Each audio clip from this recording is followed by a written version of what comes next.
Chapter 29 The Last Day. The next morning, Crystal had a great deal of business with the post office. There were 20 or 30 boxes of stuff she decided to save from Greenhaven that had to be shipped back to her house in New Jersey, so much of it that she couldn't fit it all in her car at once. It took her 3 trips. While Crystal was at the post office, Nikki roamed around the empty, gleaming house. She went into every room and said goodbye to it. The front parlor, the dining room, the cleaned-up kitchen, the bedrooms, all swept and empty.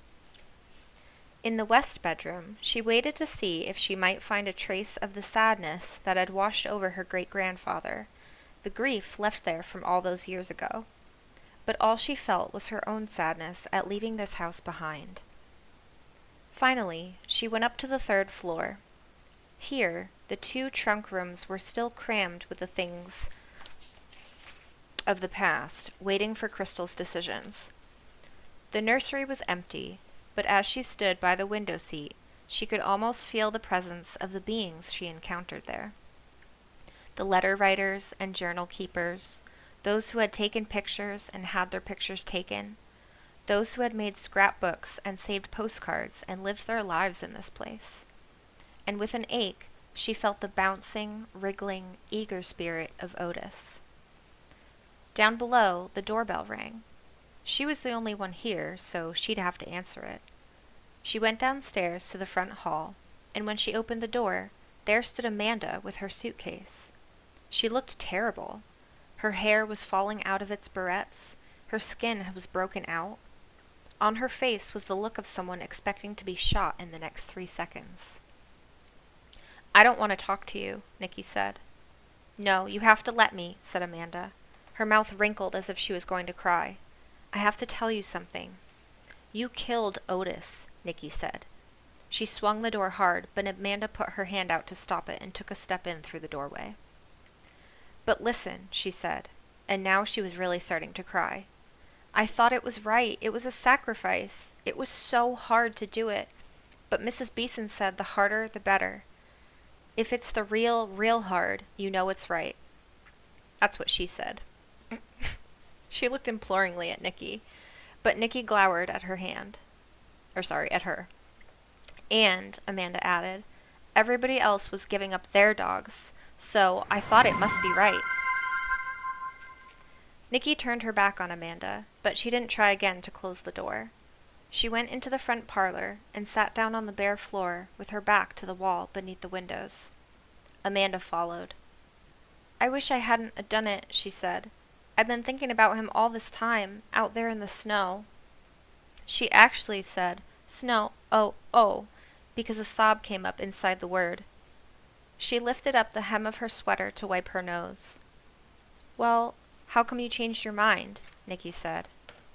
"Because I couldn't stop thinking about Otis," said Amanda, "and because I found Mrs. Beeson's list." "What list?" Amanda sat down on the floor facing Nikki. She took off her jacket. The sun was warming the room now, and Nikki saw that she looked thinner than ever. "It was this piece of paper in Althea's kitchen," Amanda said, "a little edge of it sticking out from under the telephone book, so I looked at it. I shouldn't have, but I did." "So, what was it?" Nikki kept her voice cold and hard so Amanda wouldn't think they were friends, but she was interested. "Names," said Amanda. "About 50 of them. At the top of the list it said sinners, just that one word. Then there was names, and by each name a couple words, like Chad Morris, defiant, surly, and Linda Bell Truefoot, sluttish, and Morton Willsnap, queer, and then Amanda Stokes." "You?" Nikki forgot to stay cold and hard. She was so surprised. Oh my goodness. All right, let me pause. Wait. Oh, I think I turned down my bot. I think that's why it's so quiet to me. Larry, happy Tuesday. Larry, thank you so much for that raid. What? Oh my goodness. Hang on. Wait, let me spell your name right. Larry, how was the rest of your stream? Oh my gosh, welcome in, Jessica. Hello. Happy Tuesday, everybody. So valid. Larry, how was the rest of your stream? How was Words with Friends? Not Words with Friends. Oh my gosh, Words on Stream. Words. It was so much fun. I was having fun watching. I did a little bit, but then eventually I'm so bad with like quick thinking. It's like I don't do that. I don't do quick thinking. Aw, Larry, how was your day? How was your day? Wait, I'm gonna say your name wrong. Hang on. Arakiz.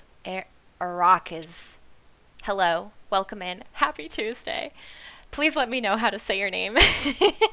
My back is sore from carrying stream. Uh-oh, were you getting all the points? Were you getting all the points? Wow, just the words with stream. Aw, I hate the speed, yeah.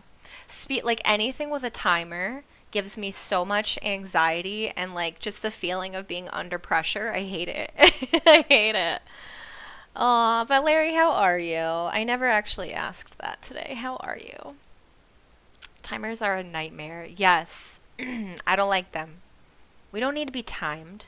We're here to vibe and take our own time and do our own deal and be our own self. We're not on a timer. Or if you want to get really existential, I guess we are all on a timer, right? But we're not going to get into that. We're not going to get into that. Stream didn't get my pizza, so I had to order one. What? How rude of Stream. How rude of Stream. I had pizza today.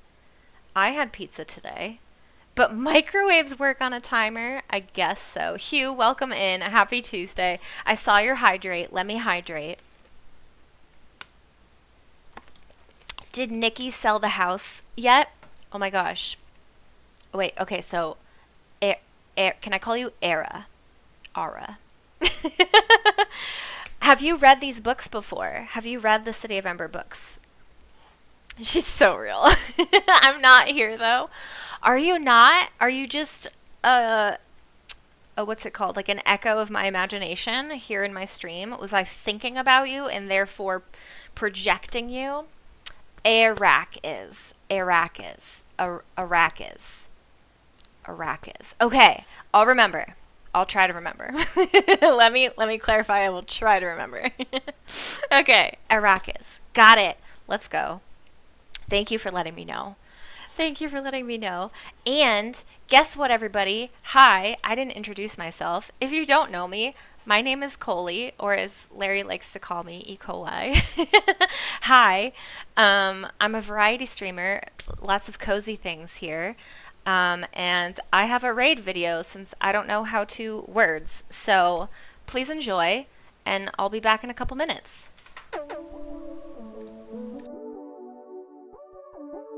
You see me rolling, honking. Play a game. No. Play a game. No. It's a dangling.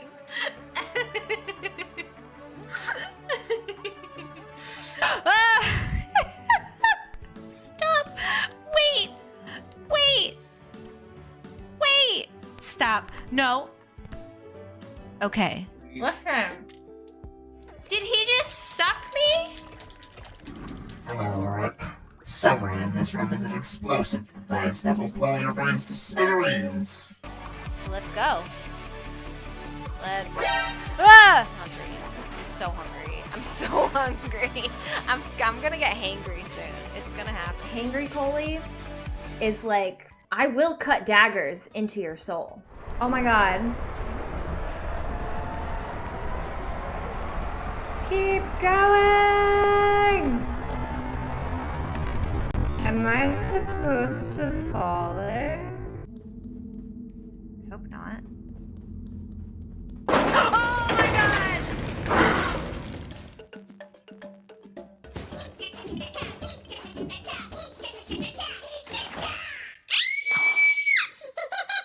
How do you do the cute little dance?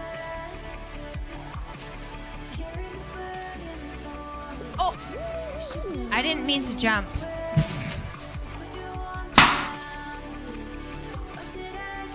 Oh shit, where's my flow, man?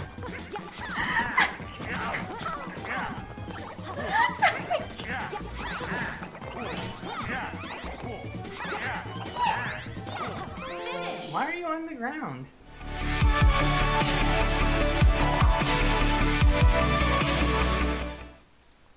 So there we go. Welcome. And thank you again, Larry, for that raid. If anybody, including you, Larry, need to raid and run or just lurk, please take care of yourself. But I love you, Larry. Thank you so much for bringing your friends on over here. I appreciate you. You're a variety streamer, but are you a variety reader? I want to be. This is actually the first series that I've read on stream, so it's kind of new. It's kind of new, but I enjoy books and reading to people, so here we are.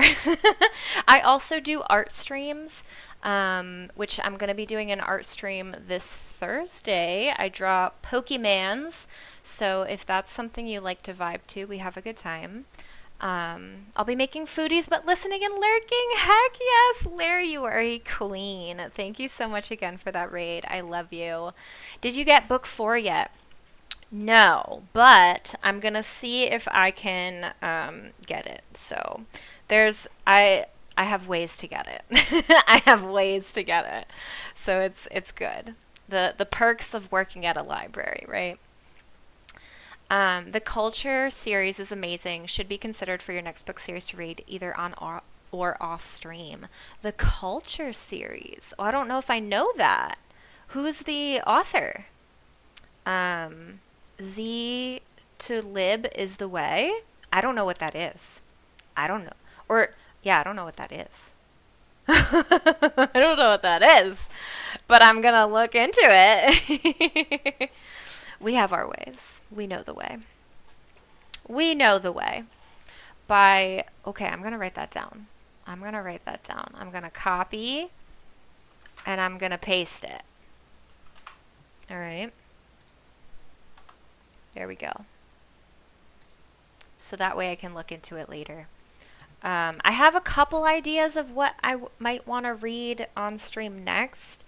I've also been considering doing, because I do upload these streams to my YouTube, which, by the way, if you aren't subscribed to my YouTube channel, go ahead and check it out. All my past streams are on there, as well as the reading streams. So I did consider for my next reading, either a book or a series, to do it strictly on YouTube, so that way we wouldn't have like the commentary in between, because I know some people treat YouTube reading streams as like an audiobook, so I kind of want to just see what people like better, or what maybe I like better. I don't know, so it's something to try, but if enough people like these streams, I'll continue to do it on Twitch.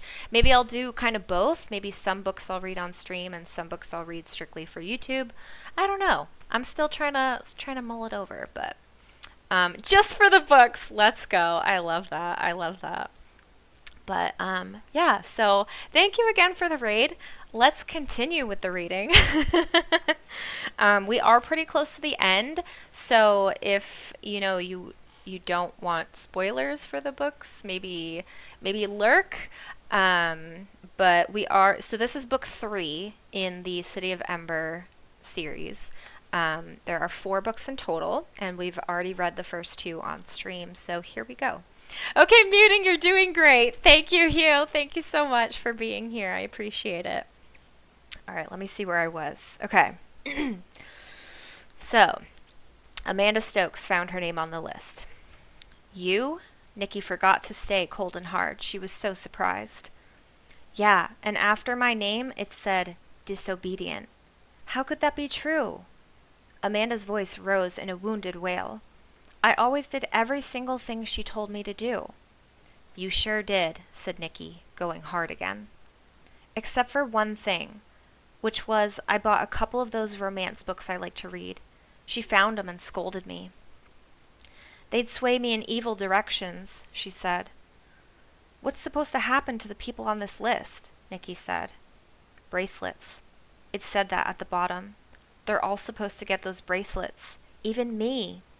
Amanda crossed her arms over her thin chest. Well, I'm not having one. I'm leaving on my own, going to my cousin in Tennessee. I don't much like her, but it's better than being here. But I had to come to you first and tell you I'm sorry about Otis. I wish I hadn't done it. I really do. She looked so miserable that Nikki almost felt sorry for her. But she thought of Otis out there in the melting snow, his feet wet and cold, his belly empty, and she tried to steel herself against Amanda.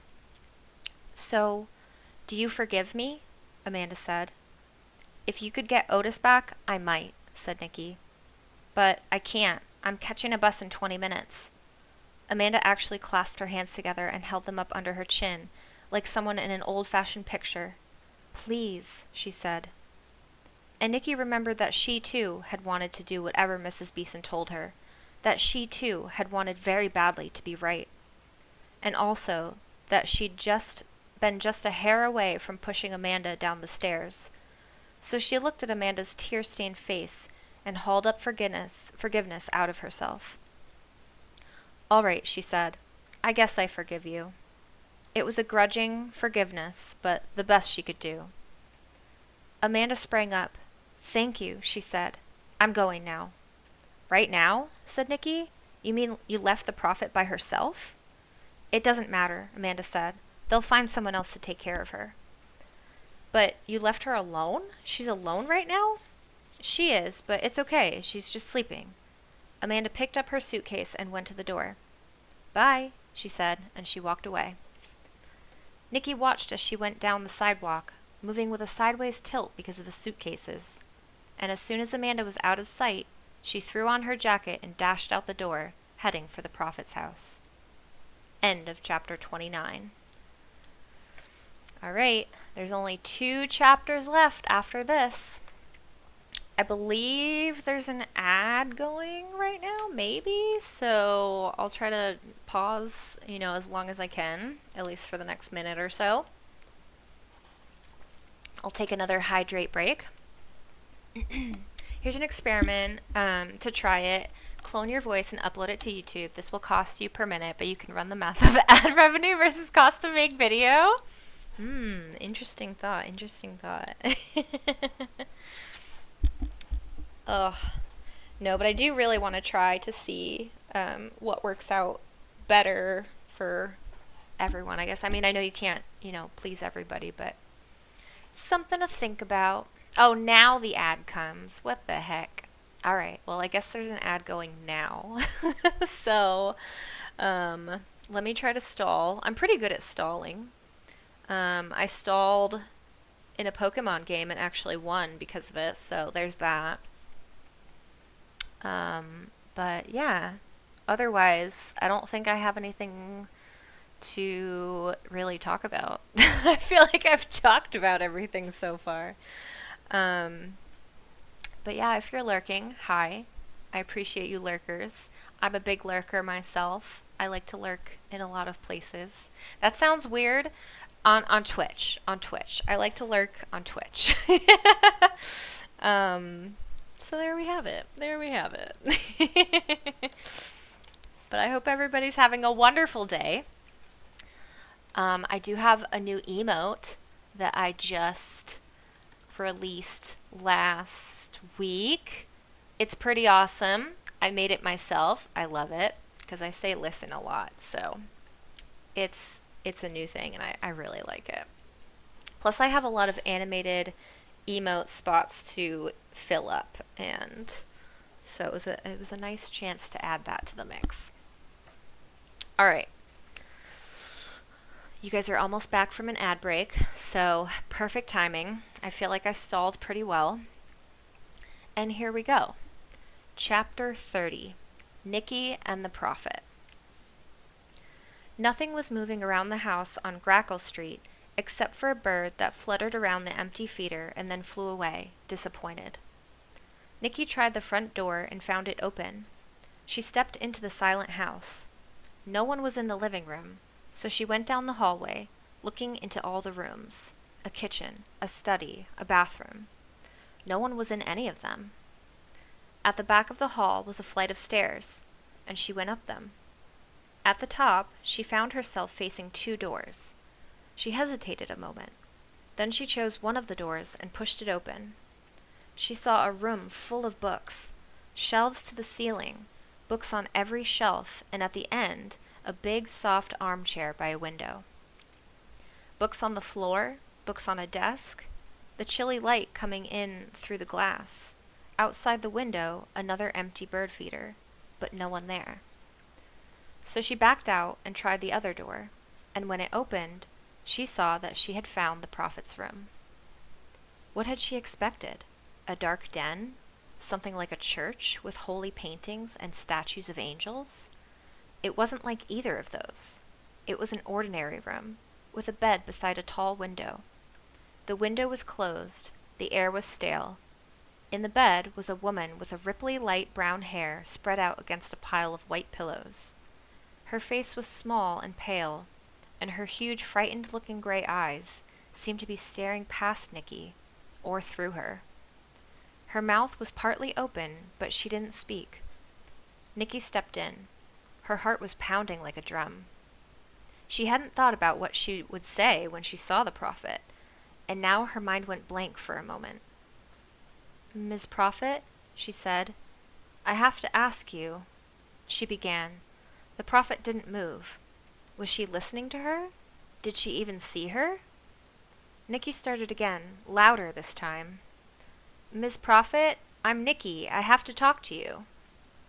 The prophet's hands fluttered on the covers, but she said nothing. So Nikki hurried on. "It's about the dogs," she said. "Why did you say no dogs? I have to know." The prophet's eyebrows came together in a puzzled frown, as if she were hearing a foreign language. She gazed down at her hands. Her lips moved, but no sound came out. Nikki spoke more loudly. "They took the dogs," she said. "Did you know it? It was because of you. They took Otis. He's up in the mountains. He's gone. And they took Grover's snakes. Why? I have to know why." The prophet's mouth opened. She looked confused or afraid. Strands of hair fell across her face, but she didn't brush them aside.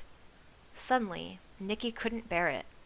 All her grief and anger rushed up in her like hot steam, and she took 3 fast steps toward the prophet and grabbed her by the arm and shouted right into her face, "Talk!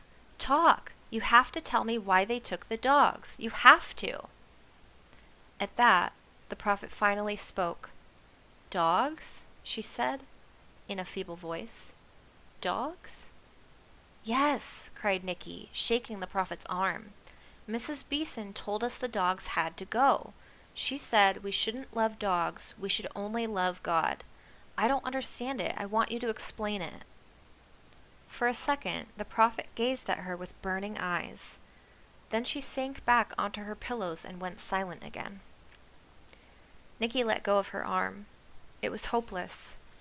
Maybe the prophet's mind had been vaporized by her vision. Maybe she couldn't communicate with human beings anymore. Only God. So Nikki turned away. She went to the window and looked down. There was the backyard where, she'd heard, the prophet had had her vision. It was such an ordinary backyard. A small brownish lawn, a chair, some trees, a few birds fluttering around. Nikki pushed the window open, and a draft of cool air flowed in, along with a few notes of bird song. She stood there, staring down, breathing the fresh air, feeling sort of empty, like a sack that everything's been spilled out of. Behind her, the bed creaked. Nikki spun around. The prophet was sitting up. Her hair fell over her white nightgown, tangled and long. She pushed her covers away, swung her legs over the side of the bed, and stood next to it, trembling all over. She was hardly taller than Nikki. When she spoke, Her voice was soft and raspy, as if she hadn't used it much for a long time, but her words were clear. "I forgot to fill the bird feeders," she said. "When did I last fill them?" "I don't know," Nicky said. "Months ago." "Months?" The prophet passed a hand over her eyes. How could it be months? "It was," Nicky said. The prophet just shook her head. "You were saying something to me," she said. "I didn't understand. Tell me again." So Nicky explained again about how they'd taken the dogs. And what else? They stopped the church choir and radios and movie musicals because you said no singing. It was God's orders, Mrs. Beeson told us. "God's orders?" said the prophet. "Yes," Nicky said, "and you said no lights, so people turned all the lights off." The prophet swept tangles of hair away from her face, stared at the floor, wrapped her arms around herself, and shivered. She stood without speaking, and Nicky thought maybe she had gone back into silence. But abruptly she raised her head again, and this time, when she spoke, her voice was stronger. "Listen," she said. "I've been ill. I have been ill and heartbroken and drowned in my vision. It's time for me to come back. Will you help me get dressed?" So Nicky did. She brought clothes from the dresser and the closet, gray pants and a thick white sweater, and she helped the prophet put them on. When she was dressed, the prophet sat back down on the edge of her bed, tired. "Explain it again," she said. "Brenda Beeson, what has she been saying?" Nicky explained again about Mrs. Beeson figuring out what the prophet meant and looking for anything that was wrong or evil, and how people were supposed to love only God, not singing or snakes or dogs. And while she was talking, the prophet's great gray eyes filled with tears, and the tears rolled down her pale cheeks. "I understand now," she said. "She made a mistake. It was what I was seeing. That's what I was talking about. The vision. I couldn't stop seeing it. It was dreadful beyond words. A world burned and ruined. A world with no cities. Everything gone. All gone. All gone." "You said sinnies. Mrs. Beeson thought you meant sinners, but you meant cities." Yes, the cities all destroyed. People gone. No singing or dancing. No lights, no animals, no dogs even. All gone. It's what I saw. It wasn't orders from God." Nicky was so astonished that her mouth fell open and she forgot to close it for a second. "It wasn't?" she said, when she could find her voice. The prophet just shook her head. "It was just me." "Oh!" Nicky stood still, feeling stunned, to let this sink in. She thought of something else. "Why did you say no words? No words." That was one Mrs. Beeson couldn't figure out. "No words." The prophet put a hand to her forehead. "I don't know. Why would I say that?" she murmured. "No words. No words." Then she looked up, and tears sprang to her eyes again. "Oh," she cried, "it must have been no birds. No birds! Think of a world without birds. It's not bearable." She picked up the nightgown lying next to her and wiped her eyes. "Maybe your vision wasn't true," Nicky said. She felt sorry for the prophet, who seemed so frail and sad. She wanted to comfort her. "Maybe it won't happen." "Maybe not," said the prophet. "I don't know. I keep having these terrible dreams where my vision starts up all over again. I see the leaders about to begin the war, and I cry out, 'Don't do it!' But they don't hear me," she shuddered. Nicky came and stood close to her. "I just want to make sure," she said. "You didn't say we shouldn't love dogs?" "No," said the prophet. She reached out and took both of Nicky's hands in hers. "Oh, no," she said, softly but very clearly. "No, I would never say that. I love dogs. I love the whole world, all of it." For the first time, she smiled. "Well, good," Nicky said. "I guess I'll go then, if you're all right, Miss Prophet." "Oh, please," said the prophet, "call me Althea. I don't want to be a prophet." "And what shall I call you?" Nicky said her name. Thank you, Nicky, said Althea. I believe you've wakened me up. She stood up rather unsteadily and immediately sat back down again. Maybe if I got some fresh air, she said. Nicky walked with her to the window, and Althea took a long, deep breath. It feels so good, she said. And listen, birds. But Nicky was listening to something else. It was a faint sound, off in the distance, but clear. It was the sound of barking. End of chapter 30. Ooh, I just got goosebumps. I'm so excited. I hope it's Otis. Also, can we just take a look at the follower goal right now? We're at 469. Aren't we fine? Let's go. We're so close to our follower goal. And if we do hit it, I will be opening a Coley's Corner merch store. So, if anybody out there is not following and you'd like to, if you want to see more streams like this or be cozy and hang out, hit that follow button. We're so close to our goal. And it would be pretty heckin' awesome. So, oh my gosh, there's only one more chapter to go. I feel it's going to go by so fast. I'm not ready. I'm not ready for this book to end. Maybe I can see if we can find the next one. If we finish early, we'll see. We'll see what happens. Or maybe, I don't know. We'll see what happens. But here we go. Last chapter of the book. Chapter 31. Love. Nicky's heart gave a huge thump. Dogs, she said. It sounds like dogs. I have to go. Yes, said Althea. Go. I'm so glad you came. But go now, quick. Nicky ran down the stairs and outside. The barking was louder, a yipping and yelping, with some ruffs and woofs mixed in, a chorus of dog noise. Where were they? She ran toward the park. Other people were coming out of their houses too, shouting to each other. When Nicky got to Main Street, she joined a stream of people. Cars on the street slowed down to see what was happening, and among them, Nicky suddenly saw was Crystal. Crystal, shouted Nicky, stop, come here. Crystal rolled down her window. What? She called. What's going on? Nicky just pointed, because at that moment, she saw the dogs coming from the uphill end of the road, a jouncing, prancing, jostling gaggle of dogs, pouring around the bend and down toward the town. 10 dogs, or 20, or 30.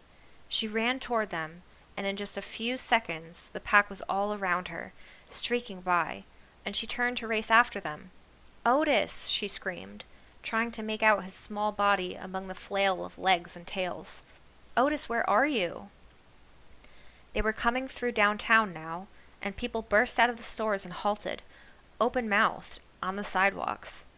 The dogs ran down the middle of Main Street, and it looked to Nicky, pounding after them, as if they might just run on through the town, out the other side, and back into the woods. But instead, they swept around the corner when they came to Grackle Street, raced through the little park, and whirled in a circle, the lead dogs veering around to chase the dogs at the rear, around and around like a tornado, until finally a few dogs broke away, and then more did, until most of them had stopped running and were nosing around the garbage cans, or raising their legs against the trees. By now, a crowd of people had rushed down the street to the park. Nicky was among them. Their voices flew all around her. I see Max, someone cried joyously, and someone else called out, Look, there's Missy. Here, girl, come on. Right in front of Nicky, a few people wearing Don't Do It t-shirts halted at the edge of the park. They stood there with their shoulders hunched and arms folded, as if to ward off any dog that might come near. This is a bad sign, one of them said. The other muttered something that Nicky didn't stop to hear. She pushed past them. Where, in that swirl of dogs, was Otis? Was he here? She didn't see him. A boxer had knocked over a garbage can, and 5 or 6 dogs rushed to paw through the contents. A black dog was on its hind legs at the drinking fountain, lapping water from the stopped-up bowl. People rushed every which way, calling dogs names, clutching them by the collar, and the dogs leapt up, licked faces, thrashed tails back and forth. But where was her dog? A dread seized her. What if he wasn't... But he was. There, under a picnic table, nose to the ground, sniffing at a scrap of paper, tail pointing straight up. "Otis!" Nicky screamed, and he looked up in surprise. When he saw her, he cocked his head, stared a moment, and then ambled toward her with the scrap of paper sticking to his nose. She caught him up in her arms, squeezed him tight, rumpled the top of his head, and told him how happy she was over and over. He wiggled, he licked her chin. Twigs and burrs were tangled in his coat, and his feet were wet and packed with mud between the pads. He smelled like earth and rot and dog dew. He was a mess. Then a sharp voice rang out above the noise of the crowd. "Wait! Wait!" it cried. "This is wrong. We mustn't do this. We can't take them back." And Nicky saw Brenda Beeson standing at the edge of the park, wearing her red baseball cap and waving her arms above her head. A few people turned to look at her. A few of them paused. Then a dark-haired woman bent down, scooped up a small dog, and took it over to Mrs. Beeson. It was Sausage, Nicky saw, with her droopy ears all stuck with burrs. Mrs. Beeson stared at Sausage. She reached out, and then she pulled her arms back. She turned away. She turned back again. And finally, she just stood frozen, with a look of desperate confusion on her face. And at that moment, a gasp arose from Grackle Street, on that side of the road, and all heads turned. Down the sidewalk, slowly and slightly tippily, came Althea Tower. She was wrapped in a voluminous gray cape, and although she had tried to fasten her hair back with a ribbon, most of it had come loose, and the breeze made it float around her head. She was so short and slight, she looked almost like a child, a frail, excited child, hurrying toward the place where something was happening. People were so amazed to see her that they just stared as she came closer. At last, 2 young men ran toward to help her. They led her into the park. People crowded around her, and Nicky heard her say, "Yes, thank you. Yes, I'm all right."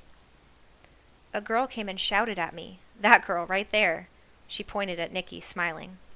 And, well, I woke up. Then she murmured something to the young man on her left, and tilted her head in the direction of Mrs. Beeson. They walked with her to where Mrs. Beeson stood flabbergasted, her eyes darting back and forth between Althea coming toward her and Sausage squirming in the arms of the dark-haired woman. Althea took Mrs. Beeson by the arm, and the 2 of them went apart from the crowd to talk. Nicky, who knew what they would be talking about, saw no need to stay any longer. She left the park and the chaos of people and dogs behind, and carried Otis back toward Greenhaven.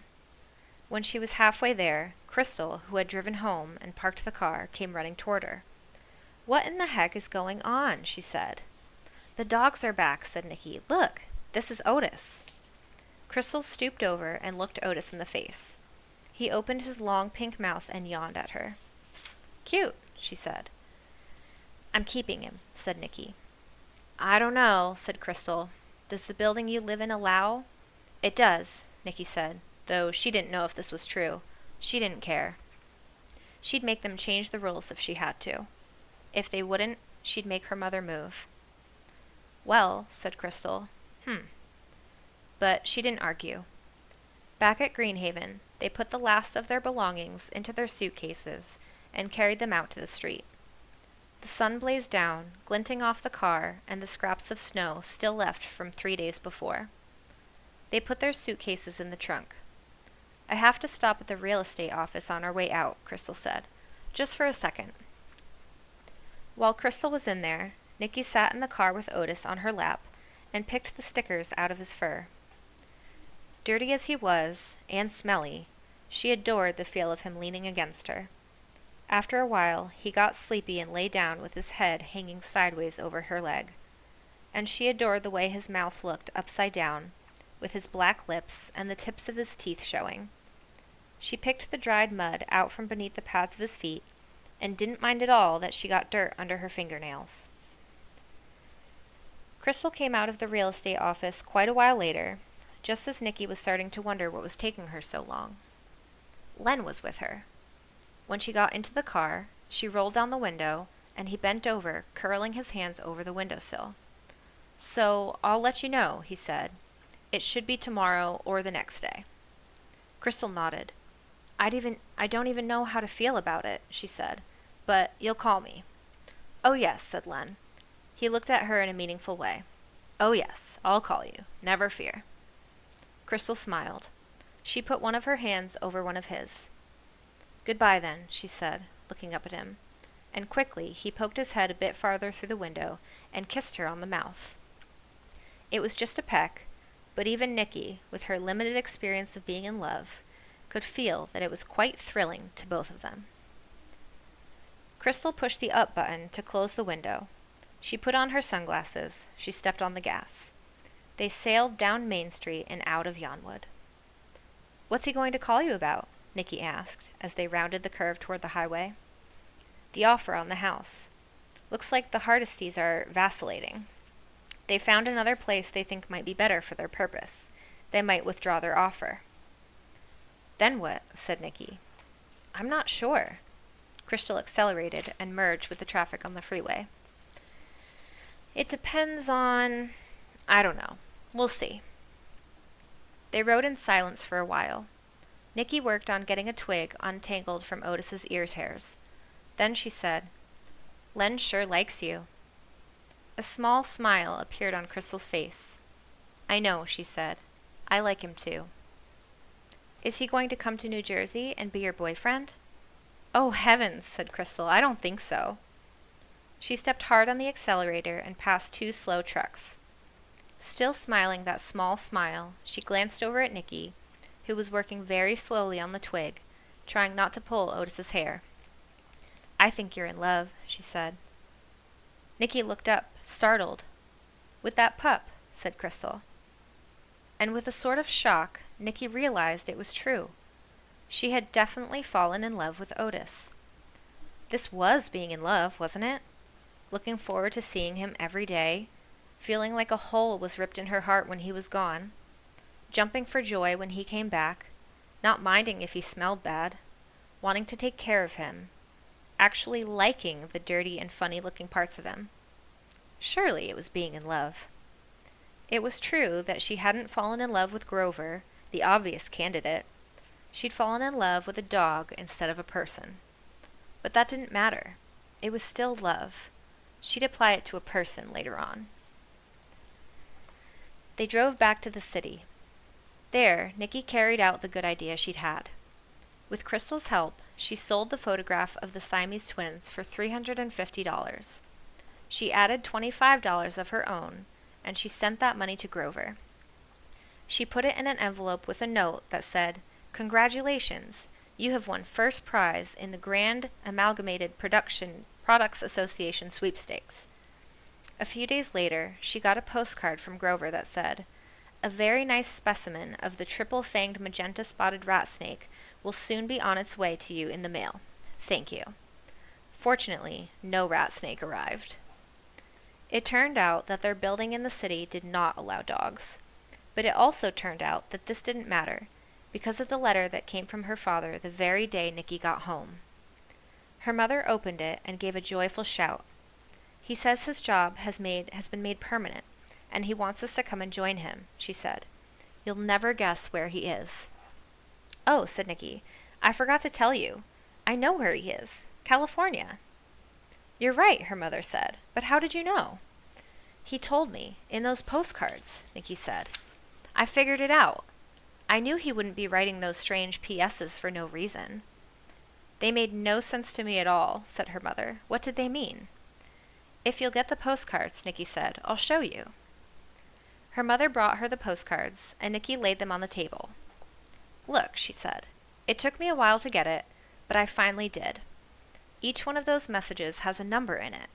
3 sparrows, 1 peanut butter cookie, midnight, that's 12, and 9th birthday. It's the very simplest code. Dad taught it to me. The numbers stand for letters in the alphabet. 3 is C, 1 is A, 12 is L, 9 is I. By the time I got that much, I knew where he was. Aren't you clever? Said her mother. And isn't it wonderful? California! Yes! Nikki threw an arm around her mother's waist and hugged her. She knew what California meant to her mother, who'd grown up there, and whose family had lived there for generations. For her mother, going to California would be going home. They spent the next week packing, and as they packed, Nikki told her mother everything about what had happened in Yonwood, about Otis and Amanda, about the Prophet, about Grover and his snakes, and about the 3 goals she'd set for herself. What happened with those goals? Her mother asked. Did you reach them? No, Nikki said, not really, except for falling in love with Otis. I didn't reach a single one. But she was wrong about that. Sometimes it takes much longer than you think it will to reach the goals you set for yourself. And sometimes, as it happened with Nikki, you reach your goals in strange and unpredictable ways. End of chapter 31. But don't worry, there is what happened afterward. The house in California was on a farm that spread out at the foot of low green hills. There were acres of land for Nikki and Otis to wander in. Nikki loved living there.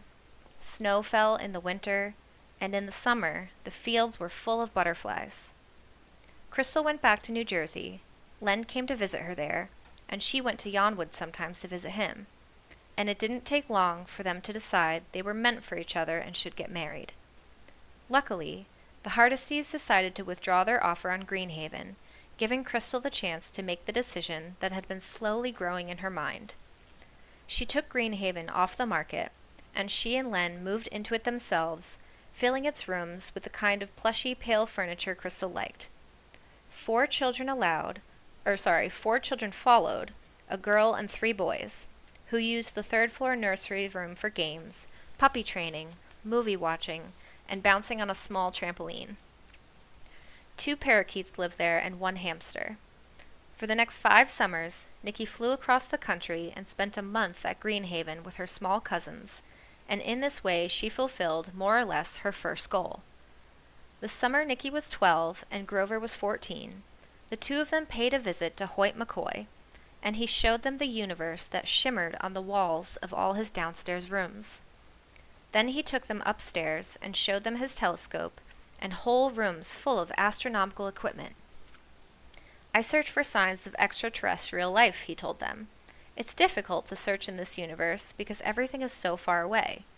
50 years for light to get here, even from the nearest star. Ridiculous. But other universes, which might be right next to ours, closer than that chair there, that's something else again. His eyes gleamed.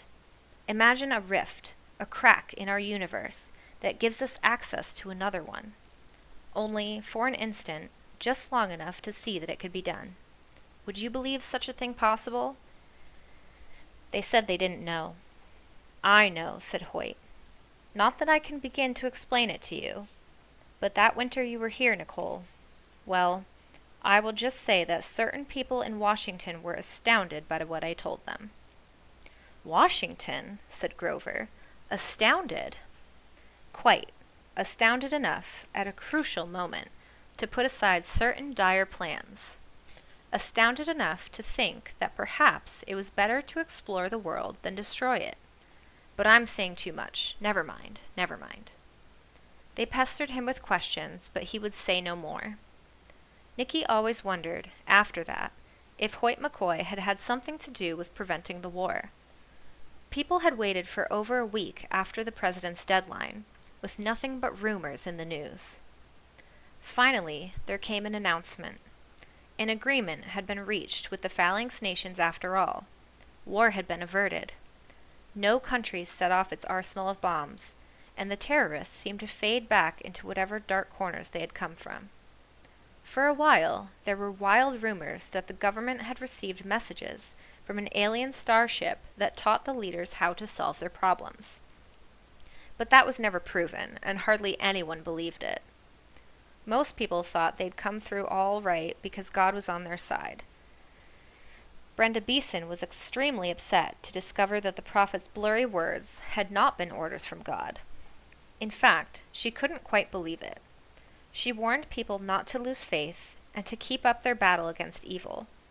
She pointed out that although war hadn't come, the terrorist was still up there in the woods. Then one day that spring, a young photographer named Annie Everard took her camera up the trail to take pictures of wildflowers and came back instead with a fairly clear shot of a white bear. Everyone was relieved. Now that the danger was past, they decided to go back to following regular laws made by people rather than commands that might not come from God. Mrs. Beeson found this extraordinarily frustrating. She ran for mayor the next year, but when she lost, she took up a life of study instead. She set up an office in her house, equipped with a powerful computer that had a lightning-fast internet connection and all kinds of software for finding and reading and organizing information. And there, she pored over holy writings from every place and time, trying to figure out once and for all what God was really saying. Althea Tower asked everyone please not to call her the prophet. She was sorry for all the things that had been done in her name, especially the episode of the dogs, even though it wasn't her fault. So she set up a place in her backyard where people could bring their dogs when they went away on trips. She also led bird-watching walks around town for anyone who wanted to come, and she kept her bird baths and bird feeders full both winter and summer. She tended to have nightmares, though, and she never completely recovered her health. Grover was in Yonwood only occasionally in those years. After the Arrowhead Wilderness Reptile Expedition, he spent the next year living with his father's sister in Arizona so he could work with the young herpetologist program there on the weekends. And when he was 17 and had graduated from high school, he went to study in Thailand. His life turned out to be the very one he'd wanted: adventurous, interesting, and useful. He traveled through the swamps of Malaysia, the forests of Kashmir, and the deserts of northern Africa. No one knew more than he did about the strange, endangered creatures of those lands.